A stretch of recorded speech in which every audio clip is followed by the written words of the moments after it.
ఏడేడు జన్మాల బంధాలతో ఈనాడు నీడు పండించనా మరి తయారయ్యే ఉన్న వయ్యారంగా సయ్యత్తు ఒళ్ళోకి వాలంగా చూసుకొచ్చానమ్మా చూడు ఉత్సాహంగా చిన్నారి వన్నెల్ని ఏలంగా ప్రతిక్షణం పరవశం కలగగా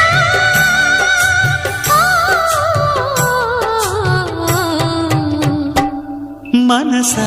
పలకవే మధుమాసపు కోయిలవై చెలివే తెలుపవే చిగురాశల గీతికవై